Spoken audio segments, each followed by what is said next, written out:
ایران سے اصل جنگ تو ابھی شروع ہی نہیں ہوئی۔ ایران کے دور مار میزائل ناقابل معافی خطرہ ہیں۔ ایپک فیوری حملے میں ایران کے 49 سینئر رہنماؤں کو ہلاک کیا۔ ایران بیلسٹک میزائل اور جوہری ہتھیار بنا رہا تھا۔ ایران کو وارننگ دی تھی دوبارہ میزائل پروگرام شروع نہ کرے۔ ایران نے ہماری وارننگ کو نظر انداز کیا۔ ایران کے اسرائیل پر خیبر شکن میزائلوں سے حملے پاسداران انقلاب کا نیتن یاہو کے دفتر کو نشانہ بنانے کا دعویٰ۔ اسرائیلی فضائیہ کے کمانڈر ٹومر بار کی رہائش گاہ پر بھی میزائل داغے۔ حملے میں نیتن یاہو بچ گئے۔ بیر شیبہ میں اسرائیلی فوج کا مواصلاتی مرکز تباہ کر دیا گیا۔ بیت شمس میں 10 اسرائیلی ہلاک ہوئے، 700 سے زیادہ زخمی ہوئے۔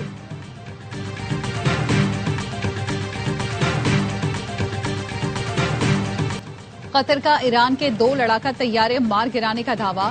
قطری وزارت دفاع نے سوشل میڈیا پر جاری بیان میں کہا ایران سے آنے والے 2 لڑاکا طیاروں کو کامیابی سے نشانہ بنایا گیا۔ قطری بحری اور فضائی دفاعی نظام نے 7 بیلسٹک میزائلوں کو بھی تباہ کیا۔ 5 ایرانی ڈرونز کو فضا میں ہی ناکارہ بنا دیا۔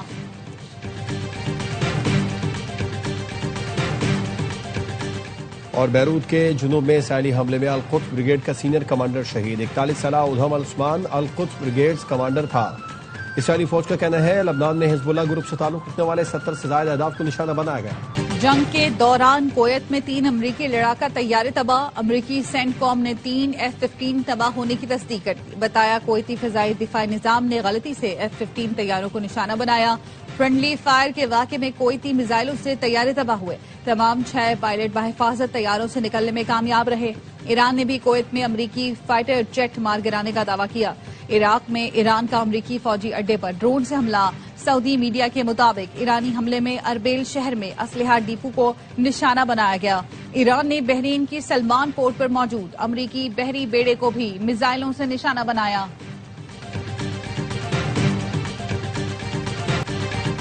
امریکہ اور اسرائیل نے ایرانی نظام کو موت کا تحفہ دیا ہے۔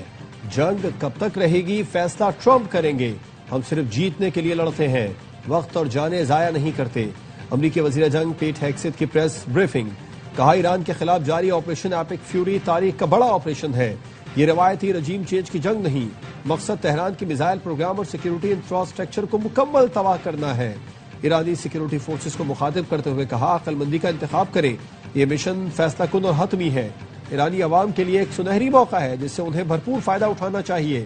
جنرل ڈین کین نے کہا کہ ایران نے بڑا جنگی آپریشن کیا ہے، اس میں مزید نقصانات ہوں گے۔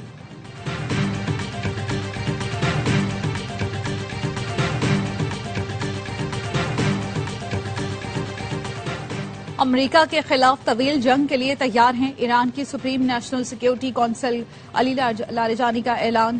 کہا ایران نے پچھلے 300 سال میں خود کسی جنگ کا آغاز نہیں کیا۔ ہماری بہادر فوج نے ہمیشہ صرف دفاعی جنگ لڑی۔ ہم کسی نقصان کی فکر کے بغیر اپنا اور اپنے 6000 سالہ تمدن کا دفاع کریں گے۔ دشمن کو اپنی غلطی پر شرمندہ ہونا پڑے گا۔ ایرانی 3 رکنی عبوری لیڈرشپ کا دوسرا اجلاس۔ کونسل نئے رہبر اعلیٰ کے انتخاب تک فرائض انجام دے گی۔ ایرانی صدر مسعود پیزشکیان نے میجر جنرل مجید کو قائم مقام وزیر دفاع مقرر کر دیا۔ پاسداران انقلاب کے جنرل مجید ایرانی دفاعی امور کی نگرانی کریں گے۔ تقرری عزیز نصیرزادہ کی شہادت کے بعد کی گئی۔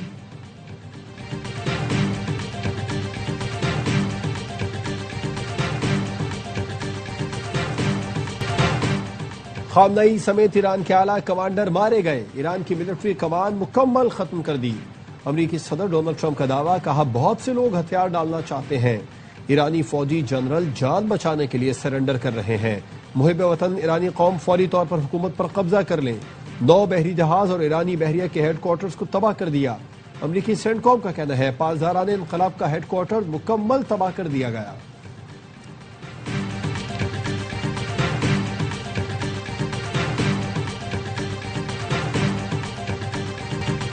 ایران پر جنگ مسلط کرنے کی سختی سے مذمت کرتے ہیں۔ پڑوسی ملک کے استحکام کے لیے اپنی حمایت کا اعادہ کرتے ہیں۔ تمام پاکستانیوں کے ساتھ میں بھی آیت اللہ خامنئی کی شہادت پر تعزیت کرتا ہوں۔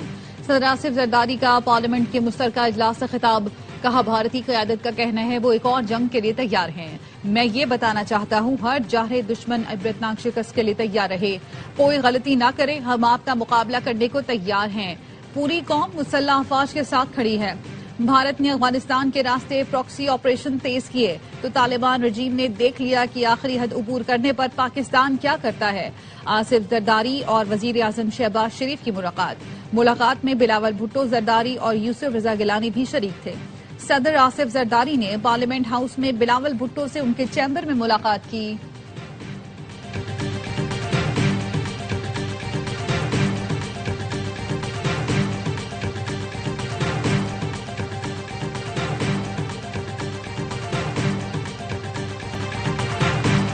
پاکستان کو خلیجی ملکوں پر ایرانی حملوں کے افسوس ہے۔ ایران کی جانب سے حملے اپنے دفاع میں کیے گئے، مسلسل پاکستان مذاکرات اور سفارتکاری پر زور دیتا آ رہا ہے۔ نائب وزیر اعظم اسحاق ڈار کی غیر ملکی سفیروں کو بریفنگ، کہا افغانستان میں دہشت گردوں کی محفوظ پناہ گاہیں ہیں۔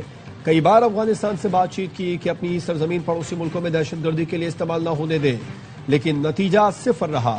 پاکستان اپنے دفاع میں آپریشن غضب للحق کا آغاز کیا۔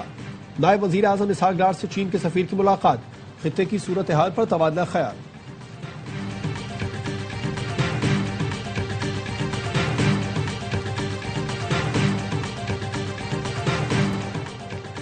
وزیر اعظم شہباز شریف اور عمان کے سلطان میں ٹیلی فونک رابطہ، دونوں رہنماؤں کا خطے کی سنگین صورتحال پر تبادلہ خیال۔ وزیر اعظم شہباز شریف نے کہا ایران پر حملے ایسے وقت میں ہوئے جب عمان کی ثالثی میں مذاکرات جاری تھے، مزید کشیدگی روکنے اور سفارتی اقدامات کی بحالی کی ضرورت پر زور۔ وزیر اعظم پاکستان اور شامی صدر احمد الشارابی میں بھی رابطہ، دونوں رہنماؤں کا علاقائی امن اور استحکام برقرار رکھنے کے لیے تحمل، کشیدگی میں کمی اور مذاکرات کی فوری ضرورت پر زور۔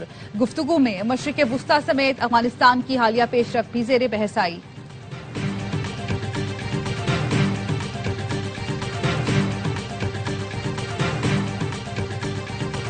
آیت اللہ خامنئی کی شہادت پر ایرانی حکومت اور عوام سے دلی تعزیت کرتا ہوں۔ نون لیگ کے قائد نواز شریف کا کہنا ہے یہ ایران کی تاریخ کا ایک اہم لمحہ ہے۔ ایرانی قوم سوگ میں ہے۔ اس نوعیت کا نقصان گہرے جذباتی، سیاسی اور قومی اثرات کا حامل ہوتا ہے۔ خطے میں اقوام کے درمیان استحکام، امن اور باہمی احترام کی اہمیت کا اعادہ کرتا ہوں۔ اللہ ایرانی قوم کو ناقابل تلافی نقصان کا سامنا کرنے کی ہمت دے۔ مشرق وسطی میں کشیدگی کے باعث تیل کی قیمتوں میں نمایاں اضافہ۔ رائٹرز کے مطابق لندن برینٹ خام تیل 4.5% اضافے سے $76.07 فی بیرل، جبکہ ویسٹ ٹیکسس خام تیل 3.9% اضافے سے $69.59 فی بیرل پر پہنچ گیا۔ آبنائے ہرمز بند ہونے کے بعد اوپیک پلس ملکوں نے اپریل سے تیل کی پیداوار یومیہ 2,06,000 بیرل بڑھانے کا اعلان کر دیا۔ خطے کی کشیدہ صورتحال کے باعث IMF کا وفد پہلی میٹنگ کے بعد واپس چلا گیا۔ ذرائع وزارت خزانہ کا کہنا ہے پاکستان اور IMF کے درمیان شیڈول مذاکرات ورچوئل ہوں گے۔ IMF وفد کے ساتھ آج اہم میٹنگز شیڈول تھیں۔ مشرق وسطی میں حملوں کے بعد پاکستان سٹاک مارکیٹ کاروباری ہفتے کے پہلے دن کھلتے ہی کریش کر گئی۔ 100 انڈیکس پہلی بار 15,345 پوائنٹس کمی سے کھلا۔ کاروبار 1 گھنٹے کے لیے روک دیا گیا۔ مارکیٹ دوبارہ 13,455 پوائنٹس کمی سے کھلا۔ انڈیکس 16,089 پوائنٹس کمی سے 1,51,774 پوائنٹس پر بند ہوا۔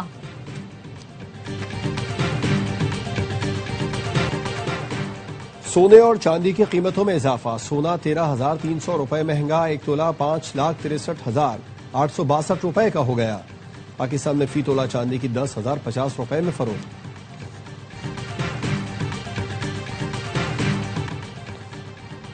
بانی PTI کو علاج کے لیے شفا انٹرنیشنل اسپتال منتقل کیا جائے۔ وکیل لطیف کھوسا نے درخواست اسلام آباد ہائی کورٹ میں جمع کرا دی۔ موقف اپنایا۔ بانی PTI کی عمر 73 سال ہے اور وہ اڈیالہ جیل میں قید ہیں۔ علاج معالجے سے متعلق درخواست پر سپریم کورٹ نے معاملہ زیر التوا رکھا اور ہائی کورٹ سے رجوع کا کہا۔ بانی PTI کو شفا انٹرنیشنل منتقل کرنے کا حکم دیا جائے۔ ماہر امراض چشم سے معائنہ، ذاتی معالجین اور فیملی کو ان تک رسائی دی جائے۔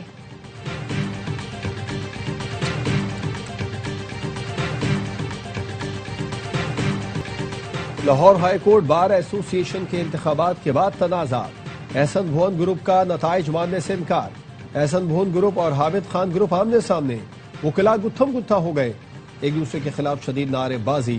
لاہور ہائی کورٹ بار ایسوسی ایشن کے نو منتخب صدر بابر مرتضیٰ نے آفس سنبھال لیا، کہا میں ہی وکلاء کا منتخب صدر ہوں۔ تنازع حل کرنے کے لیے 2 رکنی کمیٹی قائم، انتخابات کا فورنزک کرایا جائے۔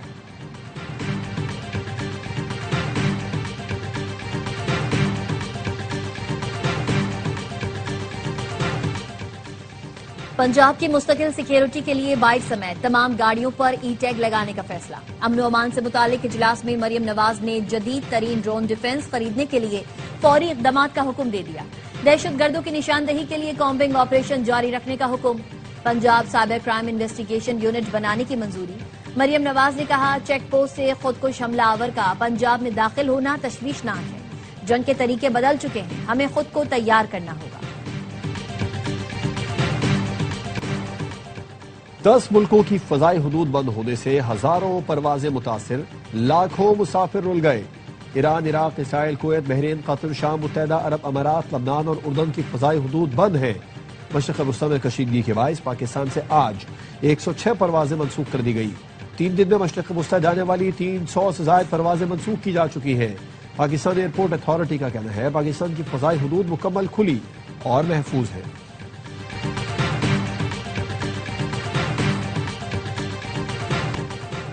پاکستان سے حج آپریشن کا آغاز 18 اپریل کو ہوگا۔ سرکاری حج اسکیم کے تحت 468 پروازوں سے عازمین کو حجاز مقدس پہنچایا جائے گا۔ 18 اپریل کو 4 پروازیں مدینہ منورہ روانہ ہوں گی۔ جدہ کے لیے 4 مئی سے حج پروازوں کا آغاز ہوگا۔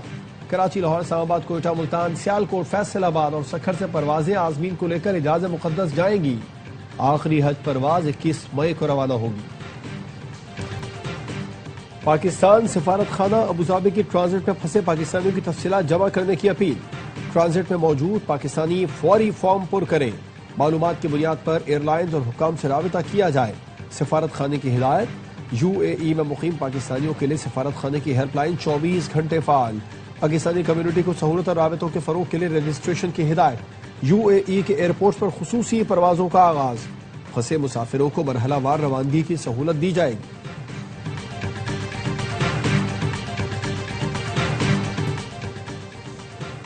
پاکستانی سائبر فورس کا بھارت پر جوابی حملہ۔